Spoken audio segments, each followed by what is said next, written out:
Your report has nearly doubled the number of known overseas police stations run by Chinese public security authorities, but has it also shed more light on what it is exactly they do?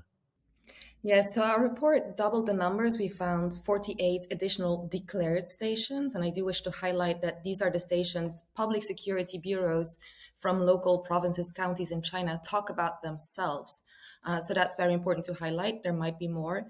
What the report looks into further, which is our main goal interest, is to look how these stations are involved in transnational repression and policing activities on behalf of Chinese authorities. So we did find additional evidence that for these two new jurisdictions that we discovered, that they were involved in such persuasion to return operations, which are completely illegal. We found one in particular for the Wenzhou stations coming from Paris in France, and it declared at least 80 of such illegal operations carried out through the Nantong stations. Beijing has said that these stations were set up in response to the COVID-19 pandemic to help their citizens who were essentially trapped in these foreign countries at the time. But what do your findings reveal about this explanation?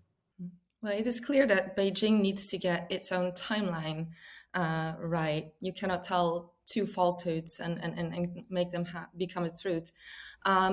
So both Wenzhou and Nantong started setting up these stations according to their statements as early as 2016. And we already know from the previous report that Xinjiang started setting these up in 2018. So unless Beijing and these local authorities knew something that the rest of the world didn't, that just does not add up. Let me also add that those so-called consular services run through the stations are in severe violation of the Vienna Convention on Consular Relations. Many countries have called this out already. They are illegal. You cannot set up these kind of services, even if they're useful, without the consent of the host government. And you're joining us right now from Italy, which is the country where you found the most of these overseas stations, and yet it's not taken any action against them yet, or even launched an investigation. So why do you think that is?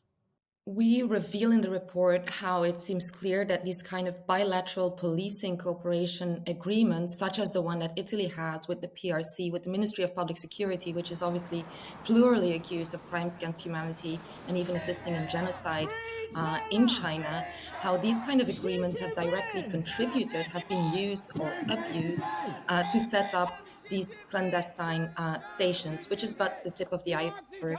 We've revealed this on other countries as well. Why does Italy and other countries not react to this? It beats me, to be honest. It must be clear to governments, and I'm grateful that we've seen a strong response from 13 governments so far since we released our first report in September. But governments need to understand this is a domestic threat. This is an attack on fundamental freedoms and human rights, the rule of law everywhere. Italy is a G7 country. It's a European member state.